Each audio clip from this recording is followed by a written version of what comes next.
ఆచి చికెన్ మసాలా. ఇండస్ట్రీకి ఎంతమంది కుర్రబాములు క్యూ కడుతున్నా ఆ ఇద్దరు సీనియర్స్ రేంజ్ మాత్రం ఎవ్వరికీ అందనంత ఎత్తులోనే ఉంది.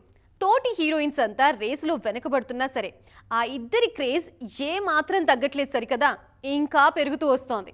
చేతి నిండా సినిమాలతో ఇండస్ట్రీని ఏలుతూ భారీ రెమ్యునరేషన్స్తో ప్రకంపనలు రేపుతున్న ఆ బ్యూటీస్ ఎవరో చూద్దామా?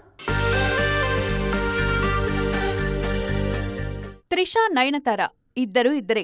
ఇండస్ట్రీలోకి ఎంతమంది కొత్త కుర్ర హీరోయిన్లు వస్తున్నా వీళ్ల స్పీడ్ను, వాళ్లకున్న స్టార్డమ్ కనీసం మ్యాచ్ చేయలేకపోతున్నారు. వీళ్లతో పాటే కెరీర్ స్టార్ట్ చేసి సక్సెస్ చూసిన సమంత, తమన్నా, కాజల్, అనుష్క లాంటి సీనియర్లు నెమ్మదించినా నయనతార, త్రిష మాత్రం అస్సలు తగ్గేదేలే అంటూ జెట్ స్పీడ్తో దూసుకుపోతున్నారు. మనశంకర్ వరప్రసాద్ గారితో బ్లాక్ బస్టర్ ఖాతాలో వేసుకున్న నయనతార ప్రస్తుతం టాక్సిక్, సల్మాన్, వంశీ పైడిపల్లి సినిమాలతో పాటు మూకుటి అమ్మంటూ, రెక్కై లాంటి లేడీ ఓరియంటెడ్ సినిమాలు కూడా చేస్తున్నారు. ఒక్కో సినిమాకి ఏకంగా 10 నుంచి 15 కోట్ల వరకు రెమ్యునరేషన్ తీసుకుంటున్నారు. నయన్కు సౌత్లో పోటీ ఇస్తున్న హీరోయిన్ త్రిష మాత్రమే. తమిళంలో ఓ పాన్ ఇండియన్ సినిమా కోసం వెళ్తే త్రిష ఏకంగా 15 కోట్ల రూపాయల పారితోషికం డిమాండ్ చేశారని తెలుస్తోంది.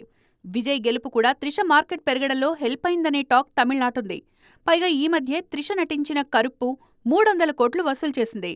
కారణమేదైనా రెమ్యునరేషన్ విషయంలో ఇటు త్రిష, అటు నయన్ ఇద్దరూ టాప్లోనే ఉన్నారు.